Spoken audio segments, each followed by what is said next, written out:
भगवान ने ब्रह्मांड घाट के ऊपर जाकर मिट्टी खाई।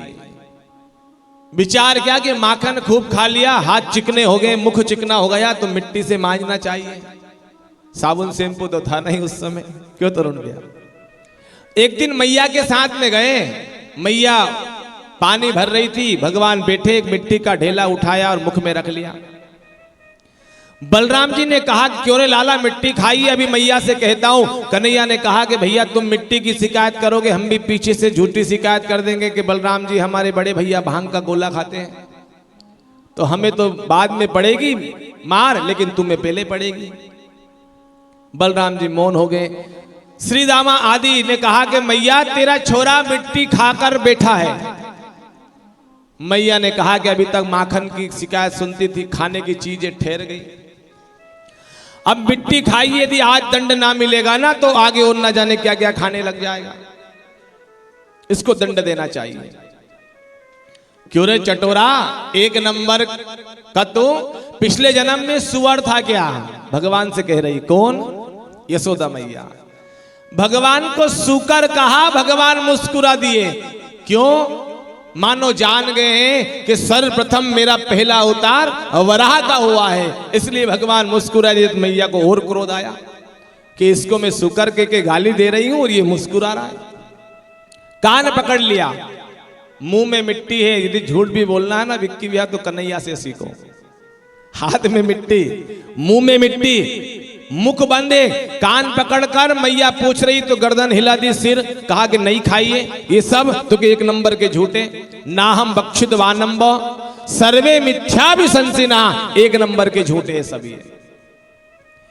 यदि विश्वास नहीं है, यदि सत्य गृहस्थ ही समक्षम पश्य में मुखम, तू मेरा मुख खोल के देख ले, चल दिखा तेरा मुंह। अब भगवान की ऐश्वर्य शक्ति ने विचार किया कि प्रभु के मुख में है मिट्टी, प्रभु खोलेंगे मुंह, मिट्टी मुंह में है, और यशोदा देखेगी तो प्रभु को मारेगी। एक जीवात्मा के हाथ से परमात्मा की पिटाई कैसे बर्दाश्त करूं मैं? एक बार मेरे परमात्मा को मुख खोलने दो, मैं फिर मजा चखाऊंगी कि मेरे परमात्मा की सत्ता का क्या है। और जैसे ही प्रभु ने मुख खोला, भगवान के ऐश्वर्य शक्ति मुख में आकर बैठ गई, और कहते हैं कि तमाम पर्वत पहाड़ ओढ़ तोड़ 7 द्वीप है हमारे पृथ्वी के ऊपर। 7 द्वीप में जम्बू द्वीप, उस जम्बू द्वीप के 12 खंड, उस 12 खंड में एक भारत खंड, भारत भूमि, पूरा भारत भगवान के मुख में, पूरा उत्तर प्रदेश भगवान के मुख में, उत्तर प्रदेश में मथुरा जिला भगवान के मुख में, मथुरा जिला के अंतर्गत गोकुल का गांव भगवान के मुख में, गोकुल गांव के पास में यमुना नदी बह रही है, और यमुना नदी के तट के ऊपर ब्रह्मांड घाट, और उस ब्रह्मांड घाट के ऊपर भगवान लाला बेट खड़े हुए हैं, और एक ग्वालन यशोदा कान पकड़कर खड़ी है। वो दृश्य भगवान ने अपने मुख में दिखा दिया। ये दृश्य सब देखा, चक्कर खाकर मैया गिर गई, होश में आई। लाला ने पूछा मैया देखा है कुछ? तो कहा कि लाला तू मिट्टी की बात कर रहा, भैया तेरे मुख में तो पूरा उत्तराखंड भरा पड़ा है, अनेक पहाड़ पर्वत, बाग बगीचे, नदियां, सूर्य चंद्रमा, पूरा ब्रह्मांड। मैया ये 25 साल की उम्र हो गई ना, इसलिए लगता है आंखों में कोई बीमारी हो गई होगी। अरे मेरे मुंह में इतनी 40 वस्तु कहां से आ जाए? यदि विश्वास नहीं है मैया, एक बार और खोल के देख ले, पता चल जाएगा। लाला खोल भैया। इस बार मुख खोला तो भगवान की ऐश्वर्य शक्ति को अदृश्य कर दिया, कुछ नहीं दिखा। भगवान को गले लगाकर गोद में लेकर यशोदा मैया पुनः आई। मिट्टी क्यों खाई है? माखन इसलिए खाया कि सारी गोपियों का भाव। मिट्टी क्यों खाई है? और आज भी घर में परेशान है सभी लोग, माँ बाप कन्हैया से, कोई दीवार चाटे। पहले गांव में कच्चा था तो मिट्टी मिल जाती थी, अब पक्का है तो क्या करे, बच्चे को देखा ना, छोटे छोटे बच्चे को दीवार चाटते हैं। और आज भी ब्रजमंडल में कोई जाता है, पैर रखते से ही वहां की व्रज रज उठाकर अपने माथे पर और जिह्वा के ऊपर रखता है। क्योंकि भगवान जब माखन लीला कर रहे थे, तो भगवान जब माखन खाते ना, तो तो भगवान के मुंह से निकालकर सारे सखा खा लेते, क्यों? भगवान का झूठा प्रसाद है तो हमको मिलना चाहिए। तो कन्हैया ने विचार किया कि ये मेरे सखा ही भक्त थोड़ी हैं, कलयुग में भी तमाम भक्त मेरे वृंदावन आएंगे, इनको प्रसाद कैसे मिले? तो भगवान ने उस ब्रजमंडल की मिट्टी उठाकर मुख में रख ली, मानो पूरा ब्रजमंडल की मिट्टी को झूठा कर लिया है। और आज भी उसी को प्रसाद पाने के लिए हम मुख में मिट्टी रखते हैं, ब्रजरज रखते हैं। इसके बाद में दीपावली का दिन, अमावस्या, मैया अपने लाला की सेवा खुद करती थी। यदि बुढ़ापा में रोटी खाना है ना, तो दो चीज की ध्यान जरूर रखना चाहिए माता पिता को भी। एक तो ये कथा का विशेष ध्यान, 9 लाख गाय हैं। अब जिसके घर में 9 लाख गाय हैं, उसके यहाँ कितने नौकर चाकर होंगे, लेकिन अपने छोरे की सेवा स्वयं करती यशोदा मैया, कोई दास दासी से नहीं करवाती हैं। और आज की माएं एक नौकरानी रख रही, जिसको क्या बोलते हैं, आया क्या बोलते हैं, है ना। अब जिसके बच्चे ने कभी मां की गोद का आनंद नहीं लिया, वो एक नौकरानी के भरोसे जीवन चला। और नौकरी पे जाए या व्यापार पे जाए तो दूध की बाटल शक्कर डालकर रख दें। अब जिसने बचपने में दूध की बाटल पी है और बड़ा होकर बड़ी बाटल पिए, तो कोई आश्चर्य नहीं है। अपने बच्चों की सेवा जिस माँ बाप ने बचपने में की है, उसी माँ बाप की सेवा बुढ़ापा में बच्चा करेगा। ये कथा हमें याद दिलाती है। तो आज यशोदा मैया, कन्हैया 5 साल के हो गए, अपने हाथों से दही मथ रही है। भगवान जागे, दही मंथन की आवाज सुनकर मटकी पकड़कर कहा, मैया मुझे भूख लगी है। कहा कि लाला अभी अध चला दही है, थोड़ा पक जाए फिर खिलाऊंगी।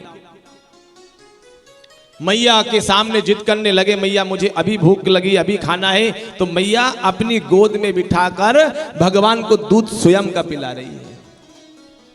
ये कब की कथा है? जब भगवान पूर्ण 4.25 वर्ष के हो गए। अगली कथा में 5 वर्ष में दामोदर बनेंगे, है ना। तो कितनी उम्र होगी लिखी तो नहीं 4.25, लेकिन 3 महीना और कम कर दो।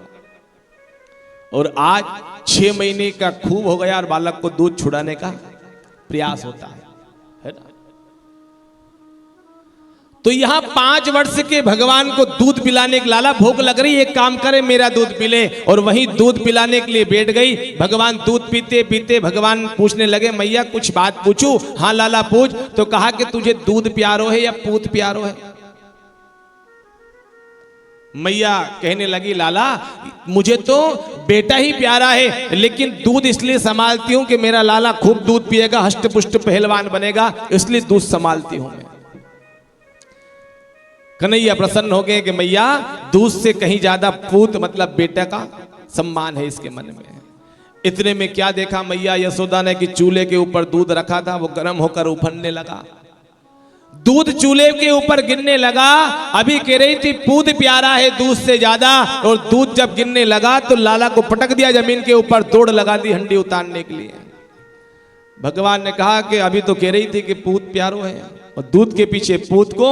भगवान क्रोध में आ गए, पत्थर उठाया, जितने भी दही के माखन के मटके भरे थे दादी सास के जमाने के, उन सबको एक एक करके फोड़ दिया। और फोड़ने के बाद में दही माखन का कीच बन गया। बंदरों को बुलाकर पूरा माखन खिलवा दिया। मैया बाहर देखा कि सारे मटके फूटे पड़े हैं, इसको दंड देना चाहिए। चांदी की छड़ी लेकर भगवान को मारने दौड़ी है, लेकिन जिसके कारण पूरा ब्रह्मांड चल रहा है, आज वो यशोदा ग्वालन के कारण भगवान भय के मारे आगे आगे भाग रहे हैं। 5 वर्ष के, अब 90-85 साल की मैया भागे, 5 साल का बालक भागे तो कितनी हाथ आए। श्वास फूलने लगा, मैया थक गई, रास्ते में रुक गई। लाला ने पूछा, मैया क्यों भाग रही, थक गई है? तो कहा कि लाला थक तो गई हूं, लेकिन तुझे पकड़ना है। क्यों मैया? कहा कि तेरा पूजन करूंगी मैं। तो मैया ये पूजन में तो फूल फल चाहिए, मिठाई चाहिए, और तू लकड़ी लेकर पूजन करेगी, ये कौन सी पूजन है? तो कहा कि लाला ये लकड़ी इसलिए है कि बुढ़ापा के यहाँ सहारा है, इसलिए तुझे लकड़ी से डर लग रहा है, ये छड़ी फेंक देती हूं मैं। जैसे ही छड़ी फेंका भगवान दौड़कर आए, मैया ने पकड़ लिया और विचार किया कि इसको बांध कर दंड देना चाहिए, ताकि बंदा रहेगा थोड़ी देर तो फिर मस्ती नहीं करेगा। और सब जानते हैं उखल से बांधा, 2 रस्सी कम क्यों पड़ी, 2 अंगुल रस्सी कम क्यों पड़ी। संत लोग कहते हैं कि हम खूब परिश्रम करें, हम खूब मेहनत करें और भगवान की कृपा ना हो तो हमारी मेहनत कोई काम की नहीं। हम आलसी बनकर कमरे में बैठे रहें और भगवान के ऊपर भरोसा करें कि भैया भगवान थाली लाकर देगा फिर रोटी खाएंगे, है ना, तो भी कुछ नहीं होना है। एक अंगुल का स्वयं का परिश्रम और दूसरी अंगुल मतलब भगवत कृपा। यदि परिश्रम और उसी समय भगवत कृपा हो गई तो भगवान स्वयं बंध जाते हैं। इसलिए भगवान स्वयं बन गए। दाम मतलब उदर, बंधन मतलब बंधे हैं, इसलिए भगवान का नाम दामोदर पड़ गया। बोली दामोदर भगवान की जय। लूट कर ले गया दिल जिगर, सावरा जादूगर लूट कर ले गया दिल जिगर, सावरा जादूगर लूट कर ले गया दिल जिगर, सावरा जादूगर लूट कर ले गया दिल जिगर, सावरा जादूगर।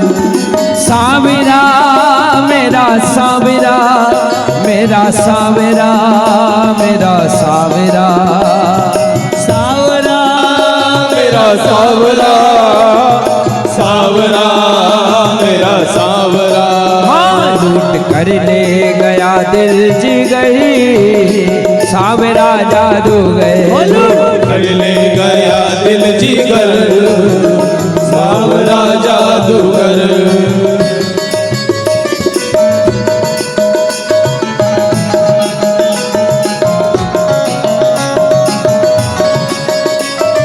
बोले कृष्ण कन्हैया लाल की जय हो।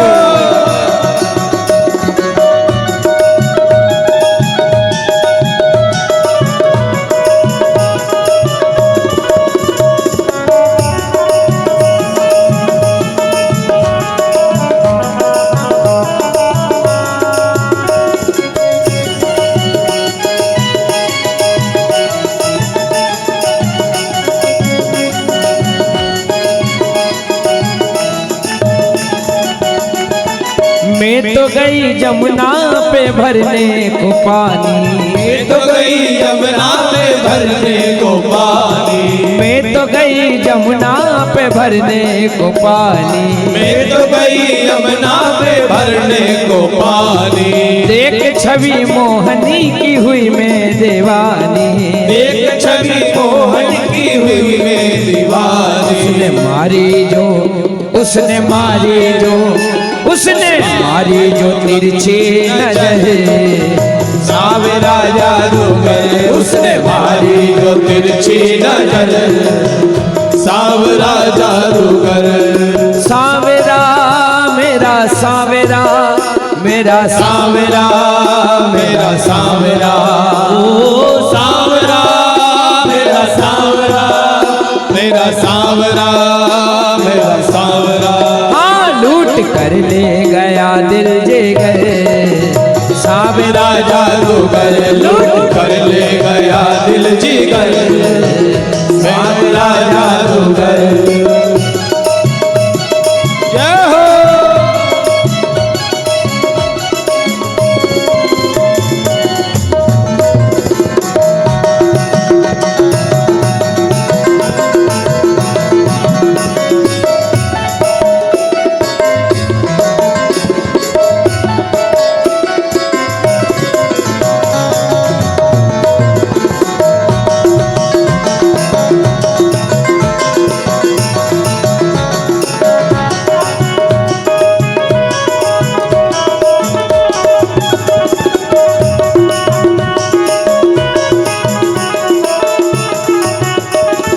तान सुनी बांसुरी की सुध बुध में खोई,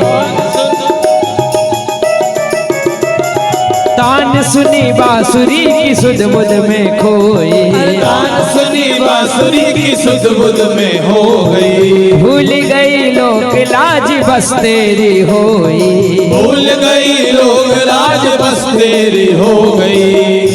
छोड़ कर तुझको, छोड़ कर तुझको, छोड़ कर तुझको जाऊं किधर, सांवरा जादूगर छोड़ कर ले गया दिल जिगर, सांवरा जादूगर लूट। सांवरा मेरा सांवरा, मेरा सांवरा, मेरा सांवरा, ओ सांवरा मेरा सांवरा, मेरा सांवरा, मेरा सांवरा, लूट कर ले गया दिल जिगर, सांवरा जादूगर लूट कर ले गया दिल जिगर, सांवरा जादूगर, सांवरा जादूगर, सांवरा जादूगर, सांवरा कन्हैया,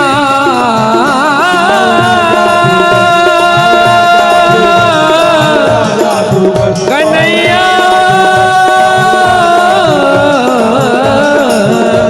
कन्हैया,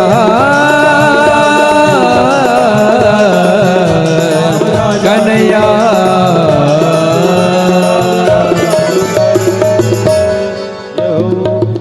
बोले कृष्ण कन्हैया लाल की जय।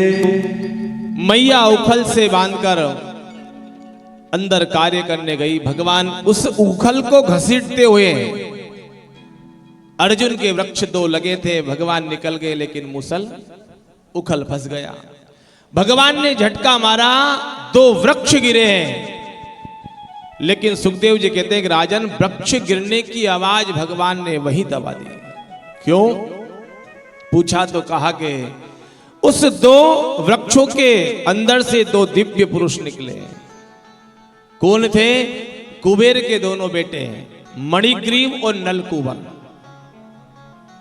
नारद जी के सामने ये गंगा में स्नान कर रहे थे। वस्त्र त्याग कर नारद जी ने श्राप दिया, क्षमा मांगी तो कहा भैया वृक्ष तो बनना पड़ेगा, लेकिन नंद के आंगन में बनना, नंद के लाल तुम्हारे नीचे लीला करेंगे, एक दिन वही उद्धार कर देंगे। सुंदर स्तुति गाई वाणी गुणानुकथने श्रवणौ कथायाम, हस्तौ च कर्मसु नमनस्त बाधायोर नहा। प्रभु ये जो वाणी है ना आपका भजन गाए, ये जो पैर है आपके तीर्थों में जाए, ये हाथ है आपकी सेवा करे, कान है आपकी कथा सुने, नेत्र है आपके दर्शन करे, जिह्वा है ये आपका नाम संकीर्तन करते रहे। सुंदर स्तुति गाई, भगवान ने भक्ति का आशीर्वाद दिया, अपने धाम में भेजा है। अब वृक्ष की गिरने की आवाज सुनी, नंद बाबा यशोदा मैया सब आए, दोनों वृक्ष के बीच में भगवान फंसे हैं। भगवान को खोला, गोद में लेकर यशोदा मैया अंदर गई।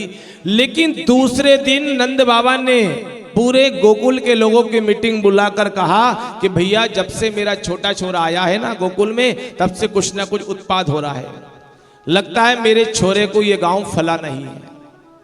जहां मेरा छोरा सुरक्षित है वहीं मैं रहूंगा, और कल मैं ये गांव छोड़कर जा रहा हूं। बाबा कहां जाओगे? आप अकेले नहीं जाओगे, हम पूरे गांव के जाएंगे। तो नंद बाबा के भाई है, नाम है उपनंद। उन्होंने कहा बाबा हमारे वृंदावन में, व्रजमंडल में बहुत सारे वन हैं, लेकिन एक यमुना का किनारा गोवर्धन की तलहटी के बीच में एक सुंदर वन है, वृंदा का मतलब तुलसी का। तो सब ने कहा कि बहुत बढ़िया, बहुत सुंदर, बहुत सुंदर। अपने अपने बहुमूल्य सामग्री लेकर, ग्वाल वाल गैया मैया बछड़े को लेकर, छकड़े में सामान भर भर कर आज गोकुल को छोड़कर भगवान को लेकर वृंदावन में आ गए। वृंदावन में भगवान रुके नहीं है। नंद बाबा ने बनाया नंदगांव, है ना, विश्वभानु जी ने बनाया बरसाना। फिर वृंदावन की क्या लीला? तो कहा कि वृंदावन में भगवान गाय चराते थे। सारे राक्षसों का वध करना, देवताओं का उद्धार करना, संत महात्माओं का दर्शन करना। यमुना के किनारे वृंदावन में भगवान की लीला स्थली है। जिस प्रकार हम यहां बैठे हैं तो यहां भगवान का राजपाट था, है ना। और भेड़ द्वारिका में भगवान रुकते थे रात्रि विश्राम, रेसिडेंसी। उसी प्रकार नंद बाबा ने नंदगांव बनाया तो भगवान वहां रुकते थे और वृंदावन के तट के आसपास भगवान की गौचारण आदि लीला थी। तो यहां जैसे ही वृंदावन में आए, यमुना नदी का पुलिन जल देखा, गोवर्धन की तलहटी देखी, सब जय जयकार करने लगे और आज भगवान वृंदावन वासी बन गए। बोली वृंदावन बिहारी लाल की। भगवान आज 6 वर्ष के होने लगे तो कहा कि मैया हम बड़े हो गए, अब हम गाय चराएंगे। तो कहा कि लाला अभी मुहूर्त नहीं है, तो 900 बच्चों हैं, एक काम कर बछड़ा चरा। तो भगवान के सखाओं के नन्हे नन्हे बालक के साथ भगवान बछड़ा चराते हैं और 12:30 बजने पे ही अभी 10-5 राक्षसों को मार के आगे बढ़ते हैं हम, है ना। बछड़ा चराते, एक बछड़े के रूप में बत्सासुर आया, उसका वध किया। बगले के रूप में बकासुर आया, भगवान ने उसकी चोंच फाड़कर उसका मुक्त किया है, उसका उद्धार किया। इसके बाद में एक अघासुर, इसकी कथा विस्तार से समझो थोड़ी। क्यों? क्योंकि इसको मारने के बाद में सारे ग्वालवाल अपने अपने घर में 1 साल के बाद में खबर कहेंगे भगवान कृष्ण ने, मैया तेरे लाला ने एक अजगर को मार दिया, अघासुर को। दूसरा कारण, अघ कहते हैं पाप।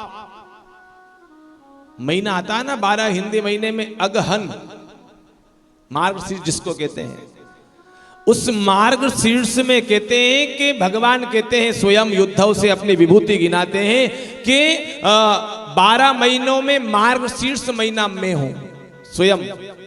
इसलिए मार्गशीर्ष में जिस प्रकार ये अधिक मास का एक महत्व है, उसी प्रकार 12 महीने में मार्गशीर्ष का महत्व है। क्यों? क्योंकि उस महीने में अपने इष्ट का यजन पूजन करके उसका और नाम है अगहन, मतलब अपना अग मतलब पाप का हनन होता है उस महीने में, इसलिए विशेष पूजन होती है। तो अघासुर आया मतलब पाप आया, अजगर के रूप में आया, पूरा मुंह खोल के रखा उसने। सारे भगवान के सखा एक एक करके उसके मुख में गए, भगवान ने खूब रोका लेकिन नहीं माना। मधुमंगल गया तो उसकी जिह्वा के ऊपर चलने लगा तो कहा कि देख श्रीदामा, लगता कोई गुफा होगी भैया, अंदर कोई वीआईपी संत तपस्या कर रहा है। कितनी सुंदर गादी है इसके मुख में, इसके दरवाजे के ऊपर। अब बड़े बड़े दांत, तो सबने अपने अपने जो कलेवा था भोजन का, सबने खूंटी समझकर उसके दांत के ऊपर भोजन टांग दिया। अंदर गए, मुख बंद नहीं किया। जब भगवान अंदर गए तो उसने मुख बंद किया। सारे जितने भी भगवान के सखा थे सब निष्प्राण होकर, मूर्छित होकर उसके मुख में, पेट में जाकर गिर गए। भगवान ने उसकी वायु नली के ऊपर अंदर जाकर अपना शरीर फुलाया। जब श्वास नहीं चली, उसका सिर फटा। भगवान ने बाहर निकालकर बांसुरी का नाद करके सबको खड़ा कर दिया। लेकिन ये कथा जो थी ना कि अघासुर को मारा है, तो सारे ग्वालों ने यशोदा मैया से कहा, मैया तेरे लाला ने एक और राक्षस को मारा। ये कब कहा? 1 साल के बाद। कहां गए थे 1 साल तक ये? तो कि ब्रह्मा जी के घर गए थे सब ग्वालवाल। तो कहा कि अघासुर को मार दिया। तो फिर जो आज होती है ना, माता बहनें किट्टी पार्टी करती हैं। बिक्की भैया ये किट्टी पार्टी जब से चालू हुई है ये कथा के बाद। क्यों? बहुत बड़ी मंडली थी भगवान की, तो आधे से ज्यादा भगवान के सखा अजगर के मुख में गए। तो जितना भी कलेवा भोजन लेकर आए थे ना, वो मुख के दांत में सब टांग दिए खुट्टी समझकर। तो आधे का भोजन उसके अंदर रह गया, बचा आधा भोजन आधे के पास में। तो कहा कि भैया भूख लगी, एक काम करो, जितना है ना सबको इकट्ठा करो और सब खाएंगे मिलके। गोल घेरा बना लिया, सबका भोजन इकट्ठा। अब कोई ग्वाला ने अपने घर से कड़ी लाया, तो आधी कड़ी झूठी खुद ने पी ली, पहले झूठी कर दी उसको, और वही झूठी आधी निकाल कर कन्हैया को पिला दी। देख लाला, मेरी माँ ने कितनी सुंदर कड़ी बनाई है। भगवान पी गए उसको। मधुमंगल ने अचार लाया, आधी खुद ने खा ली, वही आधी झूठी मुंह से निकाल कर कन्हैया को खिला दी। तो सारे ग्वालवाल अपने अपने घर की बड़ाई, मम्मी माताओं की बड़ाई करके और वही सामग्री भगवान को खिला देते हैं। तो ब्रह्मा जी ऊपर से देख रहे हैं कि ये कोई भगवान है, इन ग्वालों का कोई ठिकाना नहीं, कब नहाते हैं कब क्या करते हैं, और इनका झूठा भगवान खा रहे हैं, ये भगवान नहीं हो सकते। लेकिन स्तुति करने में भी गया था देवताओं के साथ में, कैसे विश्वास करूं कि ये वही है कि ये कोई पाखंडी है भगवान बनकर बैठा है। तो ब्रह्मा जी ने परीक्षा ली, भगवान के सारे जो बछड़े थे ना सबको उठाकर ब्रह्मा जी अपने घर ले गए ब्रह्मलोक में। कन्हैया ने कहा कि भैया तुम प्रेम से भोजन करो, ग्वाल वाल आप ये बछड़े कहीं दिख नहीं लगता, कहीं दूर चले गए, मैं लेकर आता हूं। भगवान बछड़े लेने गए, उतनी देर में भगवान के सखा को ब्रह्मा जी ने हरण कर लिया, अपने घर ले जाकर बिठा लिया। न ग्वाल वाल है, ना भगवान ने देखा कि ना बछड़े हैं। भगवान एक बार तो रो दिए, लेकिन फिर गंभीर होकर देखने लगे किसने ये हरकत की है। आंखें बंद की तो कहा कि बेटा ने परीक्षा ली है। साक्षात भगवान नारायण के कोई बेटा है, वो ब्रह्मा जी है। लेकिन ब्रह्मा जी को अभिमान आपको हो गया है कि हम ही सृष्टि बनाते हैं। अब एक नई सृष्टि का निर्माण ये कृष्ण कन्हैया करेगा वृंदावन में। तो पता है भगवान ने सृष्टि की रचना कैसे की कि जितने भी भगवान के मित्र हैं ना वो स्वयं कृष्ण बन गए। जैसा रंग, जैसी हाइट, जैसी हेल्थ, जैसा रूप, और तो और जिस रंग की धोती पहनी है वो कृष्ण, जिस रंग का दुपट्टा वो कृष्ण, जिस रंग का कुर्ता वो कृष्ण, जिस प्रकार की वो छड़ी कृष्ण बन गए, चरण पादुका कृष्ण बन गए, साढ़े बछड़ा कृष्ण खुद बन गए। तो जो देखे ना वो सब कृष्ण बन गए। 1 साल तक जाते हैं अपने घर, आते हैं जाते हैं आते हैं, किसी को कोई कानो कान खबर नहीं हुई। अब हमने कल कहा था कि जब हमारे भी 100 साल हैं तो ब्रह्मा जी के भी 100 साल, लेकिन ब्रह्मा जी के 100 साल कल गिनवाए कितने होते हैं? हमारा जब 1 सेकंड का 1000वां अंश जब समाप्त होता है ना, जब ब्रह्मा जी का, हमारे जब 1 लाख वर्ष बीतते हैं, जब ब्रह्मा जी का 1 सेकंड का 100वां भाग खत्म होता है। इतना समझो आप। तो ब्रह्मा जी को शंका हुई, बस परीक्षा लेने के लिए थोड़ी देर के लिए ले गए, वापस लौटा दिया। लेकिन यहां पृथ्वी लोक पर 1 साल बीत गए। ब्रह्मा जी ने देखा ऊपर से कि देखो बालक रोता होगा, तो क्या देखा कि जो मैंने हरण किया है बछड़े ग्वाल वालों का, वो सब वृंदावन में ही कन्हैया के साथ खेल रहे हैं। विचार किया कि देखकर पास जाकर देखो क्या स्थिति है, क्या लीला है। पास आकर देखा तो यहां भगवान कन्हैया नकली ब्रह्मा बनकर 4 मुख लगाकर अपने ब्रह्मलोक के द्वारपालों से बोला कि भैया आजकल नकली ब्रह्मा बहुत घूम रहा, कोई आए ना तो भगा देना बाहर के बाहर। ब्रह्मा की गादी पर कौन बैठ गए? कृष्ण कन्हैया। ब्रह्मा जी ने देखा कि नीचे भी वही ग्वाल वाल, वही सखा, छोड़कर घर में आया हूं वही सखा, वही क्या चक्कर है, देख कर आऊं घर में है कि नहीं। जैसे ही ब्रह्मा जी अपने घर आने लगे तो दरवाजे के ऊपर द्वारपालों ने कहा चलो बाबा भागो यहां से। ब्रह्मा जी ने कहा कि हमारे नौकर चाकर हमारे दरबार होकर हमें भगा रहे हो, हमारा मालिक ब्रह्मा अंदर बैठा है, तुम पाखंडी हो, इसलिए तुम्हें एंट्री नहीं है। ब्रह्मा जी समझ गए क्या लीला करी है प्रभु ने। विचार किया कि किस प्रकार क्षमा मांगू, तो उसी वृंदावन के यमुना किनारे आए हैं और क्या देखा कि सारे ग्वालवाल सखाओं के बीच में भगवान बांसुरी बजा रहे हैं। 40 श्लोक में ब्रह्मा जी ने स्तुति गाई, लेकिन भगवान ने एक बार भी पलटकर ब्रह्मा को नहीं देखा। तो कहते हैं कि भगवान नहीं प्रसन्न हो रहे, नहीं मान रहे हैं। तो कहा कि एक काम करो प्रभु, ये जो ब्रह्मा की गादी है ना पद, ये आप किसी और को दे दो। कर जोड़े ब्रह्मा खड़े, सुनहु नंद के लाल, ब्रह्म पद चाहे और दो, मोहे की हो ब्रजग्वाल। प्रभु आपके सखा बना लो, और ये ब्रह्मा की जो गादी है ना ये बहुत छोटी लग रही है, आप और किसी को दे दो। लेकिन भगवान नहीं रिझे। तो ब्रह्मा जी जल्दी जल्दी में 3 परिक्रमा लगाकर अपने लोक आ गए। किस भगवान की कितनी परिक्रमा लगती इसका भी विधान है। किस भगवान की कितनी परिक्रमा लगती है। गलती से लगा दो तो कोई दोष नहीं है, लेकिन जान करके लगाओ तो फिर दोष है। तो ब्रह्मा जी ने 3 क्यों परिक्रमा लगाई, जबकि शास्त्र कहता है भगवान लक्ष्मी नारायण की 4 परिक्रमा होती है राम जी श्याम जी के।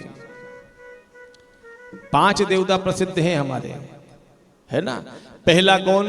भगवान नारायण।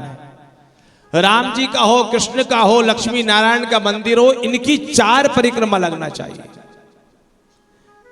माता जी की 1 परिक्रमा, गणेश जी का मंदिर हो उनकी 3 परिक्रमा, भगवान सूर्य की 7 परिक्रमा और भोलेनाथ की आदि परिक्रमा। सबको मालूम है। तो भगवान ब्रह्मा जी ने विचार किया कि भैया यदि बॉस जो होता है ना, कंपनी का मालिक, यदि गलती से कोई काम हो जाए और डांटने लगे तो जितना हो सके उतनी जल्दी बाहर निकल जाओ, वरना ऐसा ना हो रिजाइन लेटर मांग ले। तो ब्रह्मा जी भय के मारे जल्दी जल्दी में घर आ गए। आज 1 वर्ष के बाद में सच्चे ग्वाल वाल जो थे ना, ब्रह्मलोक से आकर पहली बार अपने अपने घर गए तो सारे ग्वाल वालों ने कहा मैया तेरे छोरे ने एक अघासुर अजगर के रूप में राक्षस था, उसका वध कर दिया। तो कहा कि राजन 1 वर्ष के बाद इसलिए कथा सुनाई। इसके बाद भगवान ने विचार किया कि फलों के ऊपर, जल के ऊपर सबका अधिकार है। तो एक दिन बलराम जी के हाथों के द्वारा वन में जाकर, ताल वन में गधे के रूप में एक धेनुकासुर नाम का राक्षस था, उसका वध करवाया और उस फलों से सारे ग्वाल वालों को मुक्ति करवाई। भगवान ने विचार किया कि अब यमुना जल की बारी। यमुना नदी के तट के ऊपर एक नाग रहता था, काली नाग, है ना। कहते कि इतना विषैली था वो कि जहां वो रहता उसके ऊपर से यदि कोई पक्षी निकल जाता ना, जलकर राख बन जाता, भस्म हो जाता। गलती से कोई गाय पानी पी ले तो वहां भी हड्डी बचती थी मात्र, बस। तो भगवान ने विचार किया कि काली नाग को दंड देना है, और हमारे भैया भी एक नाग है, शेष नाग, है ना। तो एक शेष नाग के आगे दूसरे नाग को दंड देंगे तो भैया नाराज ना हो जाए। तो मैया यशोदा से कहा कि मैया कल की बात है, हमारे बलराम भैया ने इतना बड़ा काम किया, इतना बड़ा काम किया है। तो बलराम जी ने थोड़ी कालर सीधी कर ली, लगता है कन्हैया मेरी बड़ाई करेगा, कल धेनुकासुर नाम के राक्षस को मारा ना मैंने। सबने पूछा क्या किया है बलराम भैया ने, बता भैया। तो कहा कि मैया इतना बड़ा काम किया, इतना बड़ा काम किया है कि तेरे छोरे ने कल और हमारे भैया ने कल एक राक्षस को नहीं, एक गधे को मारा है। बलराम जी ने कहा कि मैया इसका बड़ा भाई हूं मैं, लेकिन थोड़ी भी मेरी मान सम्मान नहीं रखता। सबको मालूम है वो साधारण गधा नहीं था, धेनुकासुर नाम का राक्षस था, उसको मारा मैंने। कन्हैया आज से मंडली तेरी अलग जाएगी, हमारी अलग जाएगी। बलराम जी रुष्ट हो गए। भगवान ने विचार किया आज अच्छा मौका है। भगवान ने अपने मित्र मंडली को लेकर उसी काली दह के ऊपर पहुंचे जहां काली नाग रहता था, और शर्त रख दी जिसके हाथ से गेंद जाएगी वो गेंद लेकर आएगा। तो खेल ही खेल में भगवान ने गेंद मारी, मधुमंगल गेंद जिद करने लगा। कदम के वृक्ष के ऊपर भगवान चढ़े, उसके अंदर कूद गए। और कहते हैं कि काली नाग के पास में पहुंचे, वो नाग गहरी नींद में सोया था। उसकी 4 पत्नी देखकर विचार करने लगी सारी स्त्रियां, कहा कि इतना विषैली जल है मेरे पति जहां रहता है, लेकिन ना इसका कुछ बिगड़ रहा है, मुस्कुरा रहा है। कौन है लाला, कहां से आया है, अपना परिचय दिया। तो कहा कि हमारे पति सोए हैं ना, तब तक तुम बेटा सुरक्षित हो, यदि पति जाग गए ना तो लेने के देने पड़ जाएंगे, इसलिए जल्दी से गेंद उठा तेरी और तू यहां से भाग। कन्हैया ने कहा कि पति को डर बता रही हो, एक काम करो पति से मिलकर ही जाएंगे, उठाओ इसको। जोर जोर से कहने लगे भगवान। तो कालीनाथ सोया था गहरी नींद में, नींद खुली और जैसे ही मानव की खुशबू देखी, वो काली नाग ने फण फैलाकर विशाल रूप धारण करके भगवान को डसने का प्रयास किया। उसकी 100 फण बताई गई है भागवत में।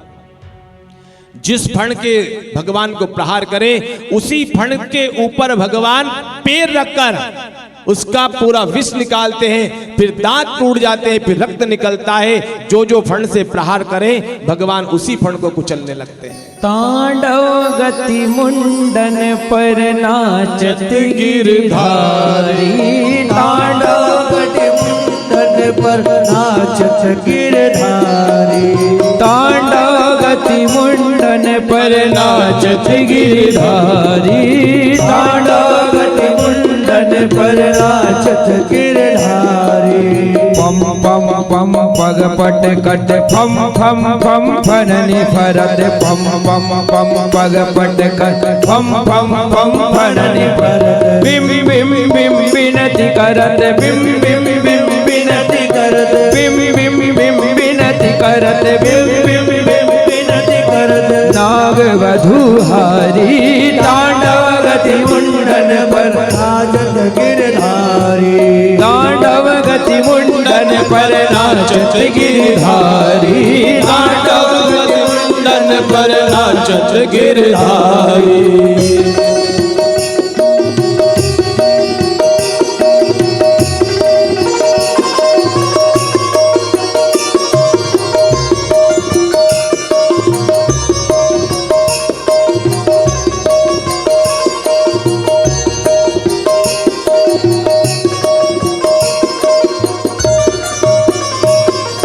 शशिक शशिक शनकारि नम नम नम नारद मुनि, शशिक शशिक शनकारि नम नम नारद मुनि, शशिक शशिक शनकारि नम नम नम नारद मुनि, शशिक शशिक शनकारि नम नम नम नारद मुनि। मम मम मम महादेव, मम मम महादेव, मम मम मम महादेव, मम मम मम महादेव, बम बम बलिहारी तांडव गति मुंडन पर नाचत गिरधारी, तांडव गति मुंडन पर नाचत गिरधारी।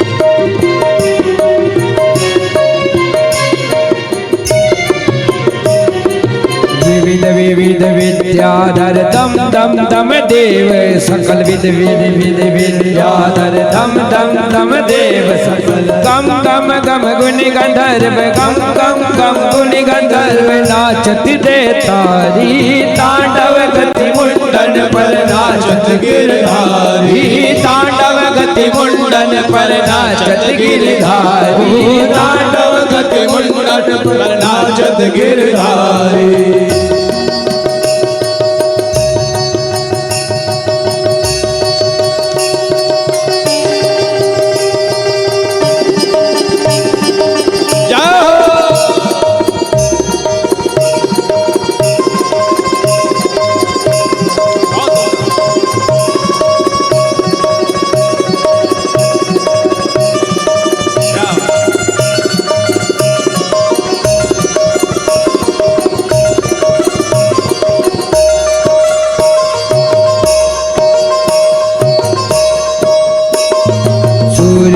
प्रभु की वाणी किम किम किन्हु न जानी, सूर्यदास प्रभु की वाणी किम किम किन्हु न जानी, सूर्यदास प्रभु की वाणी किम किम किन्हु न जानी, सूर्यदास प्रभु की वाणी किम किम किन्हु न जानी। चम चम चम चरण परत, चम चम चम चरण परत, चम चम चम चरण परत, चम चम चम चरण परत, निर्भय किनो काली तांडव गति मुंडन पर नाचत गिरधारी, तांडव गति मुंडन पर नाचत गिरधारी।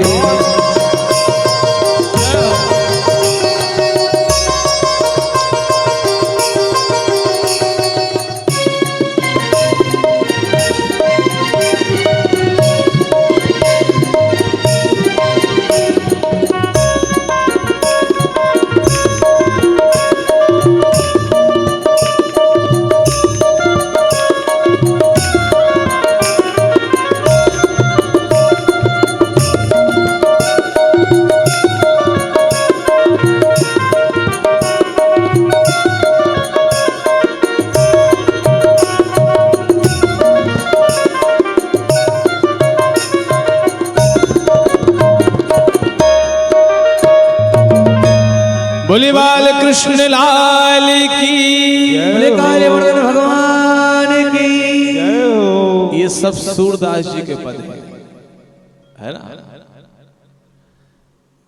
कहते हैं कि सूरदास जी के नेत्र नहीं थे, लेकिन जिसके पास में कोई अंग कम होता है ना, भगवान उसके अंग में कोई ज्यादा ही विशेष चीज प्रवेश करवा देते हैं।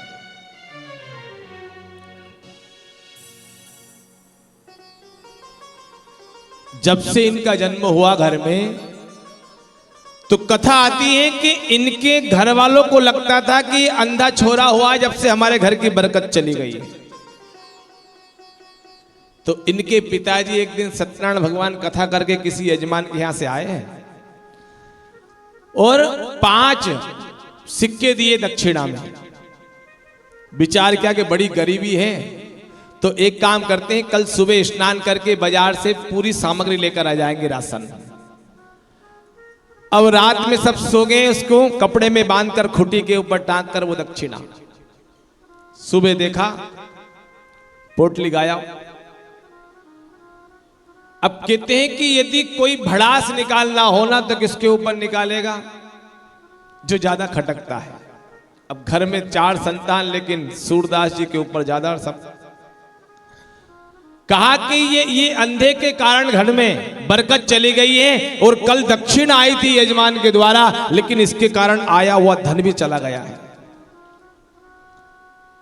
इतनी गाली देने लगे घर वाले, तो सूरदास जी ने आज पहली बार पिता और मां से कहा कि पिताजी मैं बताऊं कहां है? तो कि तूने लिए? तो कि नहीं, लेकिन बता सकता हूं।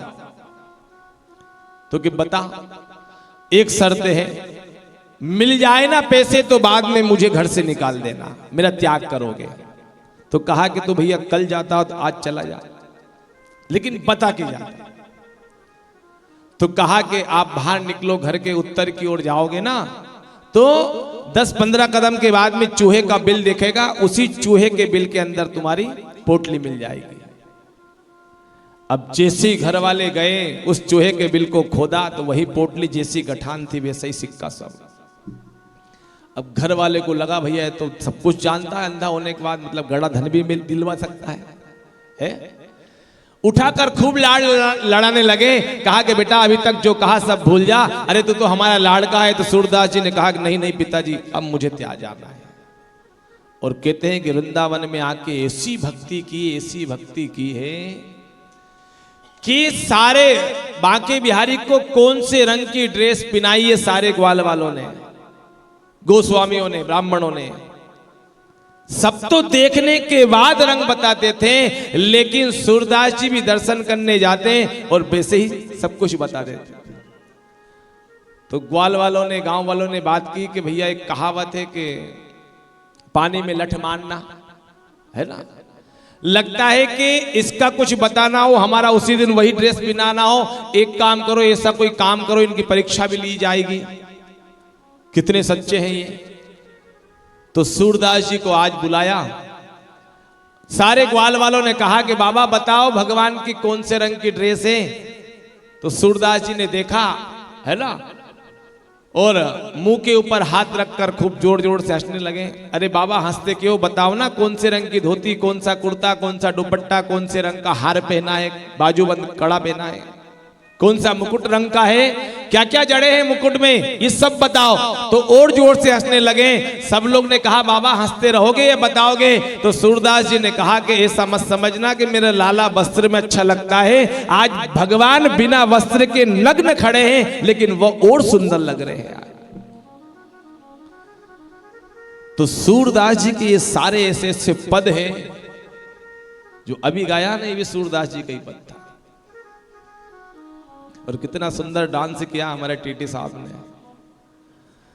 कल कमरों में पैसे लेने के लिए गए थे भूपेन जी, हम जो बच गए कमरे वाले उनके यहाँ आज जाना है ना।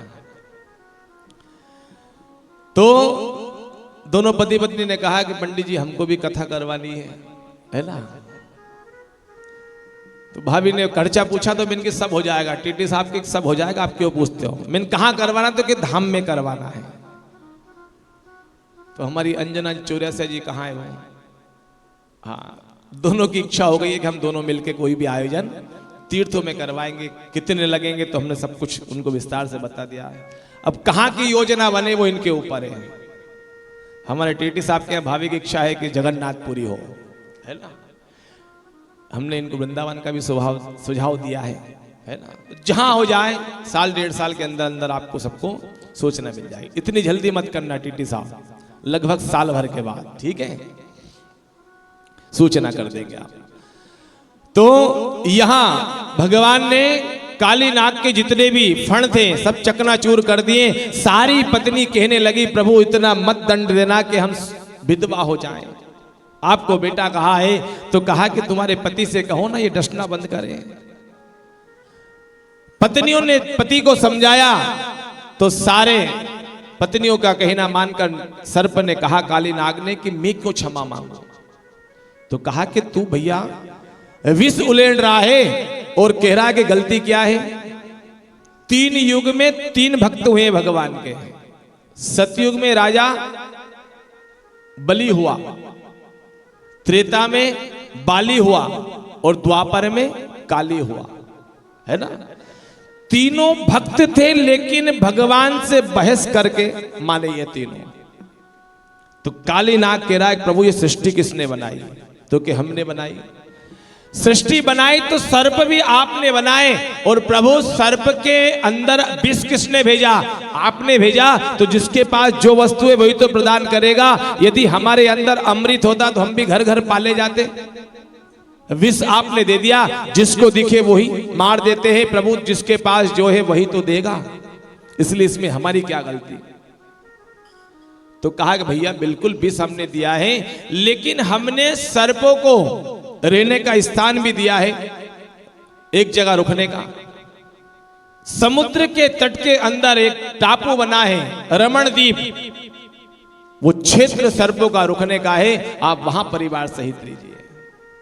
तो भगवान से प्रार्थना करके, भगवान से की याचना करके और अपने परिवार के साथ कालीनाग रमणद्वीप आया। अभी 84 कोस यात्रा में गए थे हम। तो मथुरा से थोड़ी आगे गए तो वहां एक काली दह तो है ही वृंदावन में, लेकिन आगे जाकर एक कालीनाग का भी मंदिर मिला। तो हम तो पहली बार गए थे, है ना, शीला दीदी गए थे ना। तो वहां एक सरोवर के किनारे, तो वहां के गाइड ने बताया कि कालीनाग को बोला था कि भैया पीछे पलटना मत, जहां पलटा वहीं ठहर जाएगा। तो कहते हैं कि कालीनाग ने वहां पलट कर देख लिया, इसलिए उसका वहां भी एक स्थान है। ऐसे ऐसे स्थान है ब्रजमंडल 84 का कोस यात्रा में, कल्पना नहीं कर सकते उसकी। कालीनाग के बाद में शरद ऋतु का वर्णन आया। वरहा पीडम नटवर वरपो कर्णयो कर्णिकारम बिभ्रद वाशा कनक कपिशम बेजयंतिम च रंध्राम वेणु रंध्रान सुरत पयो पूरयन गोपवृंदई। सुंदर शरद ऋतु का वर्णन गाया सारी गोपियों ने। भगवान कैसे लगते हैं उसका निरूपण अपने घर में बैठकर किया। इसके बाद में कार्तिक का महीना आया। मैया यशोदा ने मुहूर्त निकला कर कार्तिक का महीना कृष्ण पक्ष अष्टमी, जिसको हम गोपाष्टमी कहते हैं, उस दिन भगवान गोपाल बने हैं गाय चराकर। इसके बाद में मार्गशीर्ष का महीना, मां कात्यायनी का पूजन किया सारी ब्रजांगना ने। और बालू रेती की मूर्ति मां कालिका की बनाती है कात्यायनी की। और सारी गोपियां ब्रह्म मुहूर्त में उठकर यमुना स्नान करने जाती हैं और एक मंत्र बोलती, कात्यायनी महामाये महायोगिन्यधीश्वरी नंद गोप सुतम देवी पति में कुरुते नमः। हे मैया, नंद का जो छोरा है ना, ये पति के रूप में हमें प्राप्त हो गया। तो कहते हैं कि एक दिन सारी गोपियों को भगवान ने समझाया कि आप मां का पूजन कर रही हो, बहन जी उसको थोड़ा ले लो। और 10 मिनट कथा बची, फिर भोजन तैयार, थाली आ गई है।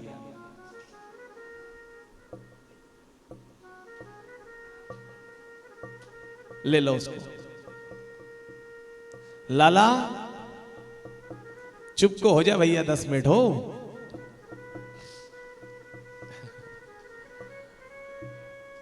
तो यहां भगवान ने कहा कि देखो देवियों, तुम मुझे पाने के लिए पूजन कर रही, मैं ये जानता हूं, लेकिन आपकी पूजन में एक सबसे बड़ी गड़बड़ी भी चल रही है। क्या चल रही है लाला? तो कहा कि देखो सारी गोपियां किनारे पर वस्त्र छोड़कर तुम निर्वस्त्र स्नान करती हो, कोई व्यक्ति आया मन चला कपड़े उठा ले गए तो क्या होगा? दूसरा, तुम जल के देवता वरुण का अपमान कर रही हो, कपड़े त्याग कर स्नान नहीं करना चाहिए। ये कब कह रहे हैं? जब भगवान 6.5 साल के हुए, 7वें वर्ष के गिरिराज उठाते, वो अगली कथा आती है। तो नन्हे से कन्हैया कहने लगे, समझाइश देने लगे, तो सारी गोपियों ने कहा कि तू सिखाएगा हम कैसे स्नान, कैसा पूजन करें, चल भाग यहां से। भगवान ने विचार किया कि ऐसे नहीं मानेंगे, इनको प्रैक्टिकल करके दिखाना पड़ेगा। अब भगवान ने वहां से तो निकल गए, सारी गोपियां पूजन कर रही है। दूसरे दिन 4 बजे गोपी आती है, भगवान 10 मिनट पहले पहुंच गए, कदम के वृक्ष के ऊपर जाकर बैठ गए। सारी गोपी आई, वस्त्र वहीं छोड़ दिए, स्नान करने गई। भगवान ने सारे वस्त्र उठाकर कदम के ऊपर रख लिए। सारी गोपियां आई, वस्त्र नहीं दिखे, सब और देखने लगी, लेकिन बाहर निकल के कैसे आए, वस्त्र कैसे ढूंढे, वहीं दूर से देख रही है, वस्त्र नहीं दिखाई दिए। तो एक गोपी ने कहा कि देख वो वृक्ष के ऊपर। अरे किसने वहां ले जाकर छोड़े हैं, किसने टांगे हैं? एक ने कहा कि बंदरों का कोई कर्म नहीं है, ये बंदरों का राजा देखो, वो कृष्ण बैठा है बीच में। तो सारी गोपियों ने प्रार्थना की, प्रभु हम आपकी दासी हैं, आप वस्त्र लौटा दीजिए। ये स्वभाव आपके ना पिता का है ना मां का है। इतने सुंदर स्वभाव के माता पिता आपके नंद यशोदा, आप ऐसे कैसे करोगे? यदि नहीं दोगे तो हम मां से शिकायत कर देंगे। धमकी दी है तो भगवान ने कहा एक काम करो, हम तो ये बैठे हैं, पहले शिकायत करके आओ, उसके बाद में फिर देंगे, अब जो होगी वो देखी जाएगी। गोपियों ने कहा कहां जाएगी शिकायत करने, कपड़े तो ले ले पहले। तो दासी होने का दासस्व भाव प्रकट किया भगवान के आगे। तो भगवान ने कहा कि जैसी गई हो ना वैसी आ जाओ, हाथ जोड़कर क्षमा मांगते हुए। तुमने भगवान वरुण का अपमान किया है। तो कहा कि प्रभु कैसे आए हम बिना वस्त्र के? तो कि रोज आती वैसे आज आ जाओ। तो कहा कि रोज कोई नहीं देखता था, आज तू है। तो कहा कि गोपियों यही तो तुम्हारी भूल है। ऐसी कौन सी जगह है, ऐसी कौन सी सत्ता है, ऐसा कौन सा स्थान पल है जहां मैं नहीं होता हूं? हम भगवान से नहीं डरते हैं बुराई करने में या बुरा कर्म करने में, है ना? पाप करने में भगवान से नहीं डरते। क्यों? क्योंकि भगवान तो मंदिर में है, हर जगह थोड़ी है। और कहीं लिखा रहे ना कैमरे से सावधान, आप कैमरे की निगरानी में हो तो फिर वहां कितना बचते हैं। मतलब भगवान हमारा कुछ नहीं बिगाड़ेगा, ये मन में भाव है हम सबको, इसलिए हम पाप करते हैं एकांत में, और कैमरे वाला देख लेगा इसलिए वहां डरते हैं। लेकिन ध्यान रखना, कैमरे की तो एक ही आंख है, लेकिन वहां भगवान ठाकुर जी की 1000 नेत्रे, वो हर जगह हर पल हर स्थान की ओर देख रहा है हमें। तो गोपियों ने कहा कि इसकी सत्ता कहां नहीं है। अरे इसके सामने 1000 वस्त्र पहन लो फिर भी नग्न हैं, और ऐसे रहेंगे फिर भी रहें, क्यों डरे इससे? तो हाथ जोड़कर प्रभु से दासस्व भाव होकर बाहर निकली। भगवान ने वस्त्र दिए और भगवान ने कहा गोपियों तुम्हारा भाव मैं जानता हूं, अगली बार शरद पूर्णिमा आएगी, उस समय रास में तुम्हें बुलाऊंगा और तुम्हारा पूरा कार्य में सिद्ध कर दूंगा। वस्त्र को कहते हैं आवरण। वस्त्र इसलिए भगवान ने चीर हरण किया है क्योंकि मानव जीव और परमात्मा के बीच में जो अविद्या है ना, जब तक अविद्या रहती है ना, अज्ञान रहता है, तब तक जीव परमात्मा का मिलन नहीं होता है। भगवान ने अविद्या रूपी वस्त्र का हरण किया है, इसलिए अगली पूर्णिमा में भगवान ने रास रचाया। कल सुनेंगे आप। इसके बाद में कार्तिक का महीना पुनः आया। एक अमावस्या के दिन भगवान सुबह सुबह जागे हैं, और जागने के बाद में क्या देखा कि रसोई से सुंदर खुशबू आ रही है। साड़ी का पल्ला पकड़ लिया, कहा कि मैया मुझे भूख लगी, मुझे भी दो, मीठा दो, जैसा बना वैसा दो। तो कहा कि नहीं नहीं लाला, अभी तो वो सोकर उठा है, स्नान कर ले, पूजन कर ले, जे को भोग लग जाएगा उसके बाद तुझे पवाऊंगी। भगवान ने कहा कि मैया हमसे बड़ा कौन जे आ गया वृंदावन में, कौन है मैया? तो कहा कि समय नहीं है बहस करने का, बहुत काम बाकी है, पूजन का समय होने वाला है, तुझे प्रश्न करना तेरे बाबा से जाकर कर। अब भगवान वहां से निकले हैं, चेहरा उदास है। क्या देखा? आंगन में नंद बाबा, वृद्ध आदि सब लोग बैठे हैं। बीच में नंद बाबा बैठे हैं, नंद बाबा की गोद में जाकर बैठे। भगवान का चेहरा उदास। लाला आज क्या हो गया? सुबह सुबह किसी ने डांट दिया? तो कहा कि मैया इतनी सुंदर खुशबू आ रही थी बाबा रसोई से, इतने पकवान बन रहे हैं, मैया खाने की तो दूर की बात देखने भी नहीं दे रही है। कहती है कि जे को पवाऊंगी उसके बाद खिलाऊंगी। बाबा बताओ कौन जे है? तो कहा कि लाला तू छोटो से है, अभी बड़ो है जाएगो तो पतो चल जाएगा। नहीं नहीं बाबा हम बड़े है गए, अब बताओ कौन है? तो कहा कि लाला पर्जन्यो भगवान इंद्रो मेघा तस्यात्म मूर्ते, हम हर वर्ष की तरह जो मेघों के राजा इंद्र है ना, कार्तिक की अमावस्या के दिन उनका पूजन करें। क्यों करते हैं बाबा? इसलिए करते हैं कि पूजन से इंद्र प्रसन्न हो जाता है ना, और प्रसन्न हो जाता है तो सुंदर बरसात करता है। किम कारणम, बरसात का क्या कारण है? अरे बरसात नहीं होगी तो सूखा पड़ जाएगा। हम किसान लोग हैं, हमारी खेती नहीं होगी, हमारी गाय भूखी रह जाएगी और दूध नहीं आएगा, अन्न नहीं आएगा तो हम सब भूखे मर जाएंगे। तो कहा कि बाबा यदि पूजन नहीं करोगे इंद्र का तो बरसात नहीं करेगा? तो कि बिल्कुल क्रोध के मारे हो सकता भैया रूठ जाए तो नहीं करे। तो बाबा एक काम करो, आधे गांव वालों इंद्र का पूजन करो, आधे मत करो। तो जिन्होंने पूजन किया है क्या उसी के खेत में पानी गिराएगा? अब ऐसा गोल गोल चक्कर घुमा के बाद की बाबा घबरा गए। कहा कि भैया कन्हैया तू है 7 साल को, लेकिन इतनी उटपटांग बात करे, तेरे मन में क्या तू बता। तो कहा कि बाबा कर्मणो जायते जंतु कर्म नैम विलीयते, सुखम दुखम भयम क्षेमम कर्म नहीं पद्यते। जैसा हम कर्म करेंगे ना बाबा, भगवान को वैसा फल देना पड़ेगा। यदि आज हमने अच्छा किया है तो भगवान कल निश्चित अच्छा फल देगा। अब हमने कोई कर्म किया ही नहीं है और हम भगवान से सब चीज मांग लें, सब चीज मिल जाए, ये भाव रखें तो भगवान विचार करें कि भैया तूने जीवन में क्या किया है जो तुझे फल दे दूं मैं। भगवान है रसोईया, कुक। विक्की भैया जैसा माल दोगे सीधा सूखा, वैसा माल तैयार बना के दे देगा हलवाई। लेकिन हमने माल दिया नहीं और फिर के भैया ये बना, तो के घर से थोड़ी लाके बनाएगा वो। उसी प्रकार भगवान कहते हैं कन्हैया, कहा कि बाबा भगवान जो है ना ये रसोईया है, यदि जैसा माल दोगे वैसा माल तैयार होके मिल जाएगा। इसलिए जीवन में कर्म करो, किसी को दोष मत दो बाबा। ये बीच में इंद्र रिश्वत खोर कहां से आ गया? तो कि लाला फिर किसका पूजन करें? तो कहा कि मेरा कहना मानो, इंद्र का पूजन आज से बंद और ये गिरिराज का पूजन करो। भैया ये पर्वत का पूजन क्यों करवा रहा है? तो कहा कि बाबा तुम्हें नहीं मालूम है, हम रोज गाय चराने जाते हैं तो इसकी तलहटी में हमारी गैया मैया घास खाती है, चारा खाती है। प्यास लगे तो झरने बह रहे हैं तो पानी मिल जाता है। बारिश ज्यादा हो, धूप ज्यादा पड़े तो इसकी गुफाओं में जाकर हम विश्राम कर लेते हैं, पानी से बच सकते हैं।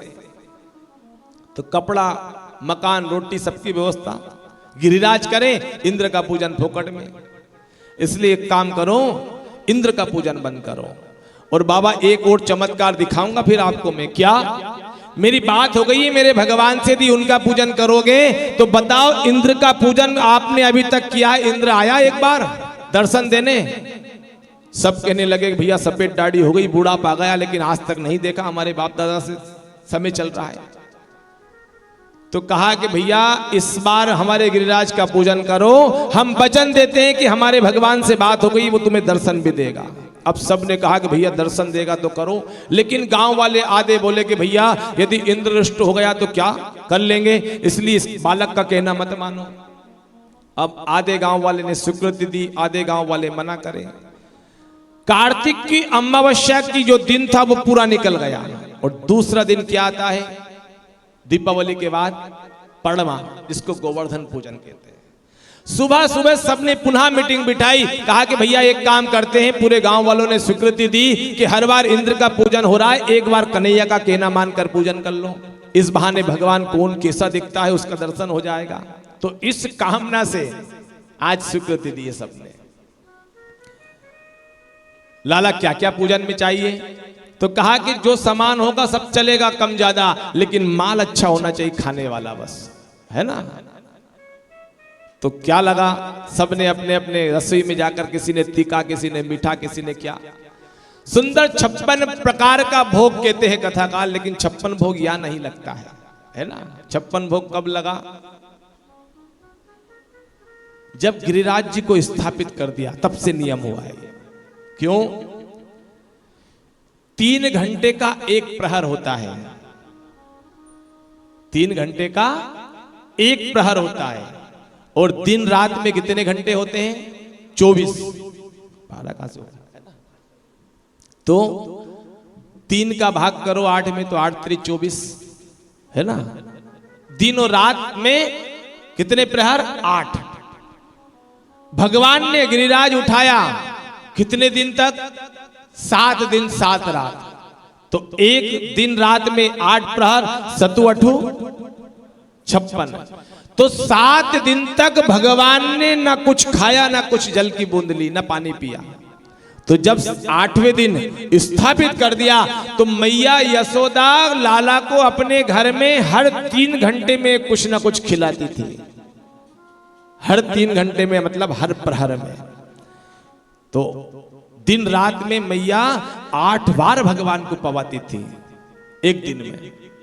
तो 7 दिन कुछ नहीं खिलाया, तो एक साथ 7 दिन का 8 7 56 प्रकार का व्यंजन बनाकर और माँ यशोदा ने पहली बार लाला को पवाया है। तब से 56 भोग की कथा प्रारंभ हो गई है। अब तो हनुमान जी को भी 56 भोग, शंकर जी को भी 56 भोग, है ना, माता जी को भी 56 भोग। लेकिन ये भाव है, जितना बन पड़े उतना भगवान को खिलाना पिलाना चाहिए, है ना। भगवान चकाचक रहेंगे तो हम चकाचक रहेंगे। अरे ये हवन क्यों करते हैं हम? हवन क्यों करते हैं? इसलिए करते हैं कि भगवान को पुष्ट करते हैं हम, और भगवान पुष्ट होंगे तो हम आनंद से जिएंगे। तो यहां अपने अपने घर से किसी ने तीखा, किसी ने मीठा, किसी ने चरखा, अपने अपने घर से तपेले भर भर कर सब गोपियों ने रसोई में अपने जाकर सुंदर व्यंजन बनाया। सारे ग्वाल वालों को लेकर तलहटी के ऊपर आए और सबने पूछा, लाला कहाँ है तेरा भगवान? बुला। तो कि 7 कोस का है तो सही, 21 किलोमीटर का। अच्छा, इसी की पूजन करना है? तू तो कह रहा लाला के तेरा भगवान प्रकट होगा, तो कि अभी नहीं होगा, भोजन के समय आएगा, अभी तो इसी का पूजन करो आप, गिरिराज की। ठीक है लाला, आप कैसे करें? तो एक रूप में भगवान पुजारी बनकर 7 साल के नंद का छोरा के रूप में खड़े हैं। कहा कि भैया पहले स्नान करवाओ, पादयोः पाद्यम समर्पयामि। स्नान करने के लिए सारे ग्वालवाल 4 घंटे हो गए मटके ला कर जल डालने के लिए, लेकिन सालीग्राम थोड़ी है जो 50 ग्राम पानी में डुबकी लगा ले। 7 कोस के कहते हैं कि 4 घंटा खूब मटके भर भर के यमुना से लाए, लेकिन थोड़े से भी वो पहाड़ पर्वत गीला नहीं हुआ। गिरिराज सब थक गए। सब ने कहा कि तेरे भगवान को स्नान कराने में हमें सामर्थ्य नहीं है। भगवान ने कहा चिंता मत करो, भगवान से ही प्रार्थना करो, गिरिराज सब कार्य सिद्ध कर देते हैं। तो यहाँ गिरिराज से सेवा की। उसी समय यमुनोत्री से गंगोत्री से माँ गंगा उस तलहटी के ऊपर प्रकट हो गई और मन से बुलाया है, इसलिए मानसी गंगा के रूप में प्रकट हुई। बोली गंगा मैया की जय। सब जय जयकार करने लगे। बाबा ने पर्दा लगाया। भोग लगाने के समय भगवान ने पर्दा हटवाया।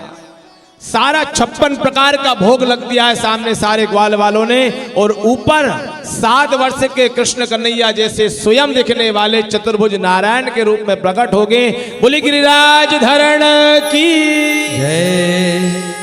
सुंदर पूजन हुआ। सब लोग जय जयकार करने लगे। पहली बार पूजन किया। भैया इतना सरल तेरा भगवान है कि पहली बार में ही प्रकट हो गया। कहा कि पूजन करने के बाद में भोग लगाने के लिए तुलसी दल डाला, और जैसे तुलसी दल डाला ना, उसी समय भगवान स्वयं अपने मुख से मांगने लगे, और सबके देखते ही देखते भगवान ने सुंदर भोजन पवाया। मधुमंगल कहने लगा, भैया लाला, तेरा भगवान कब से भूखा है? अरे कब से भूखा है? ये जो लाए प्रसाद, ये मिलेगा कि नहीं मिलेगा? तो कि चिंता मत करो, सबको मिलेगा। सबको प्रसाद मिला। मैया यशोदा कहने लगी, कन्हैया, तेरे भगवान की और तेरी सूरत एक जैसी क्यों लग रही है?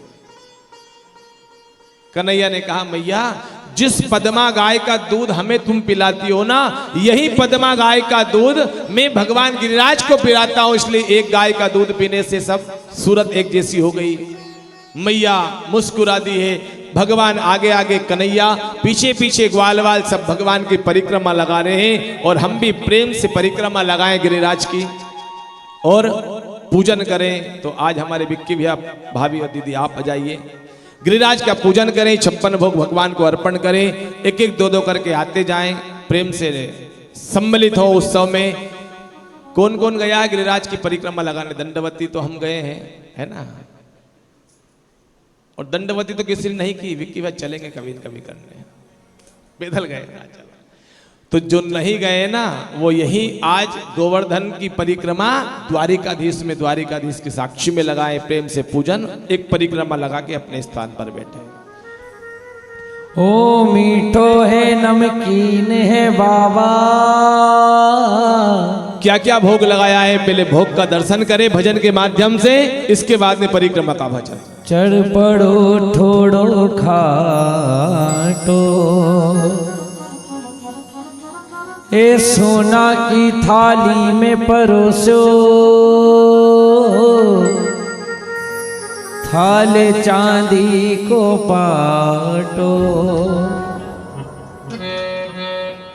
टाबरिया मनोहारी करे रे, देखू कन्हैया नाटो, ए भोगी लगाओ श्याम धनी, और बाकी भगता ने बाटो।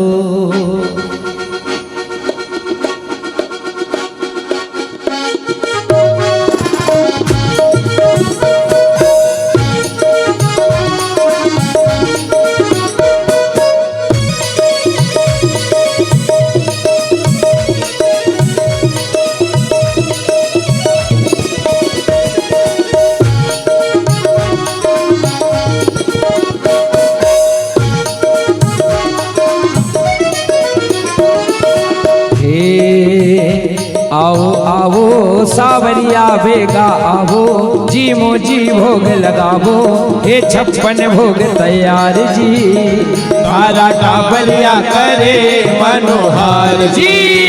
आओ आओ सावरिया बेगा आओ, जी मोजी भोग लगाओ, हे 56 भोग तैयार जी, तारा टाबरिया करे मनोहार जी।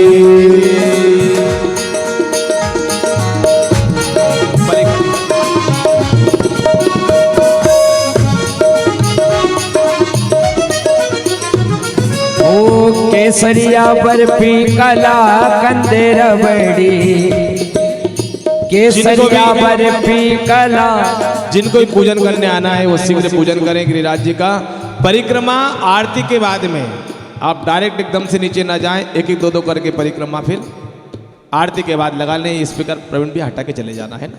केसरिया बर्फी कला कंदे रबड़ी, पेड़ाई मरीती बालूशाही, केसरिया बर्फी कला कंदे रबड़ी, पेड़ाई मरीती बालूशाही, लाडू बूंदिया जलेबी रसगुल्ला, गाजरी पाकी रसमलाई, लाडू बूंदिया जलेबी रसगुल्ला, गाजर पाक और रसमलाई, गुलाब जामुनी शक्कर पारा, गुलाब जामुन शक्कर पारा केवल न्यारा न्यारा जी मन आवे, जी में जी और खलावे, हे 56 भोग तैयार जी, थारा टाबरिया करे मनोहार जी।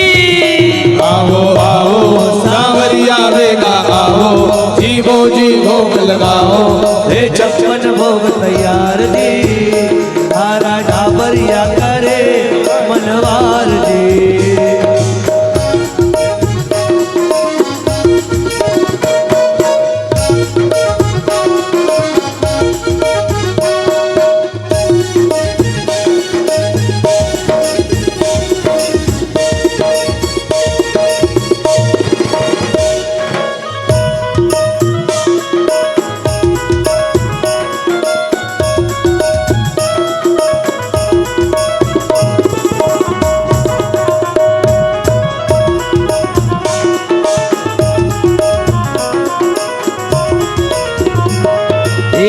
दाल मोठे पकोड़ी कचोरी, भुजिया पापड़ चीवड़ो, दाल मोट कचोरी पकौड़ी, भुजिया पापड़ चीवड़ो, कड़ी राबड़ी साग सागरी को, बाजरे को बाबा खींचड़ो, बाजरे को बाबा खींचड़ो, अरे रायते में जीरा को तड़को, रायता में जीरा को तड़को, पियो भर सवर को, संग कांचरे की चटनी चटावो, जी मोजी भोग लगावो, ये 56 भोग तैयार जी, थाना ढाबरिया करे मनोहार जी।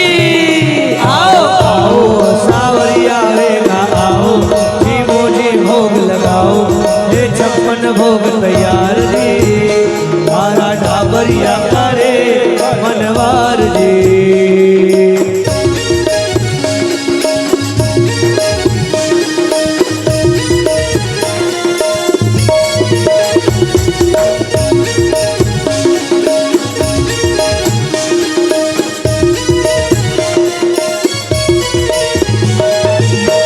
काजू किशमिश नो जाखुर मानी, खोपरा छुआरा बादाम मेवा, काजू किशमिश नौजा कुर्बानी, खोपरा छुआरा बादाम लेओ, जीम चूटे और आचमन करके, फिर थोड़ा राम लो, जीवो झूठो और आचमन करके, अब थोड़ो आराम लियो, सौंफ इलायची हाजिर कर दी, सौंफ इलायची हाजिर कर दी, सांगे मिश्री धर दे, सोई नागरिया पान चबाबो, जी मोजी भोग लगाबो, हे 56 भोग तैयार जी, थारा ढाबरिया करे मनोहार जी। आओ आओ सांवरिया बेगा आओ, जीवो जी भोग लगाओ, हे 56 भोग तैयार जी, तारा डावरिया करे मनोहार जी।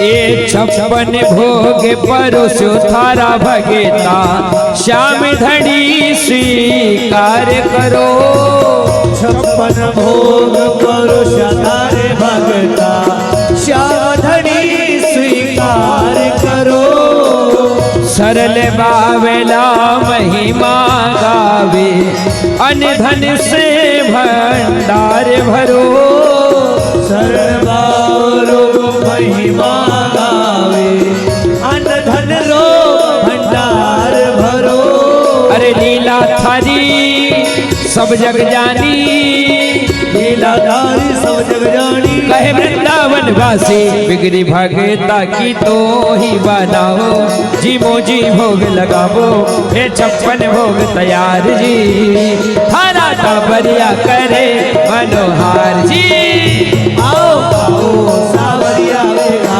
आओ जीवो जी भोग लगाओ ये 56 भोग तैयार जी तारा डाबरिया करे मनवार जी टाबरिया करे मनोहार जी तारा डाबरिया करे मनवार जी थारा टाबरिया करे मनोहार जी ओ तारा डाबरिया करे मनवार जी।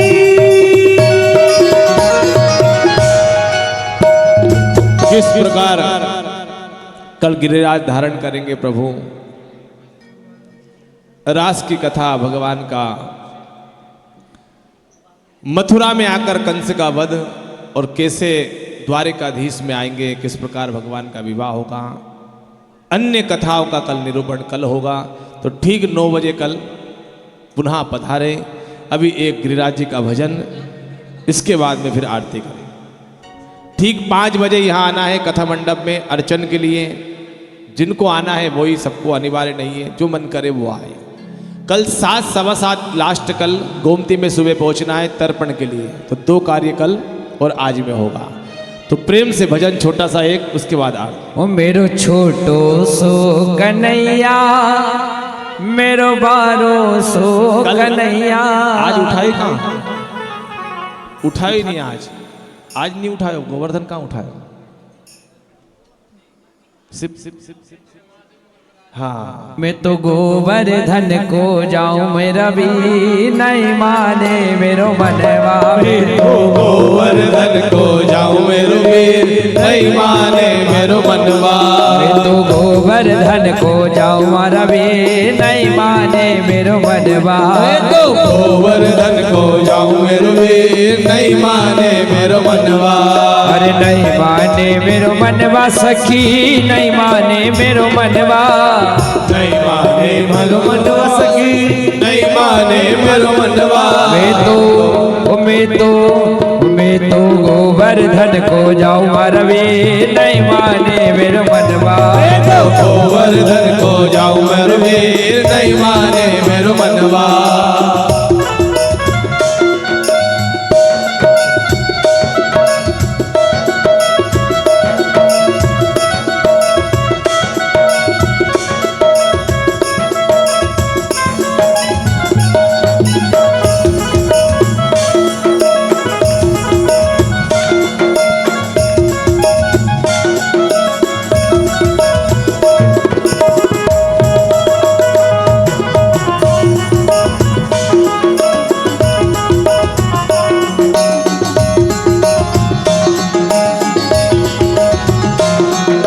सात शेर के करुर कड़ैया। सात शेर के करुर कड़ैया। सात शेर के करुर कड़ैया। सात शेर की करुर कड़ैया। सात शेर की करुर कड़ैया। सात शेर की करुर कड़ैया। तो मानसी गंगा नहाओ मरवे नहीं माने मेरो मनवा। तो गोवर्धन को मरवे नहीं माने मेरो मनवा। तो गोवर्धन को जाओ मरवे नहीं माने मेरो मनवा। तो गोवर्धन को जाऊं मेरो वीर नहीं माने मेरो मनवा।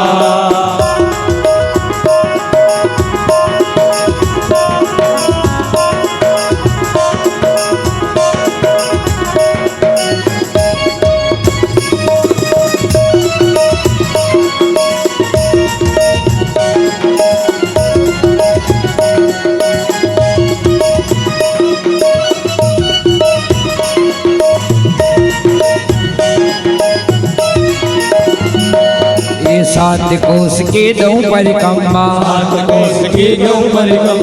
सात कोस की दऊं परिक्रमा। सात कोस की दऊं परिक्रमा। सात कोस की दऊं परिक्रमा। सात कोस की ही दो परिक्रमा मैं तो संतन को तजवाऊं मरवीर नहीं माने मेरो मनवा मैं तो संतन भोग लगाऊं मरवीर नहीं माने मेरो मनवा के नहीं माने मेरो मनवा सखी नहीं माने मेरो मनवा नहीं माने मेरो मनवा सखी नहीं माने मेरो मनवा मैं तो गोवर्धन को जाऊं मरवीर नहीं माने मेरो मनवा मैं तो गोवर्धन को जाऊं मेरो वीर नहीं माने मेरो मनवा मैं तो गोवर्धन को जाऊं मेरो वीर नहीं माने मेरो मनवा मैं तो गोवर्धन को जाऊं मरवीर नहीं माने मेरो मनवा मैं तो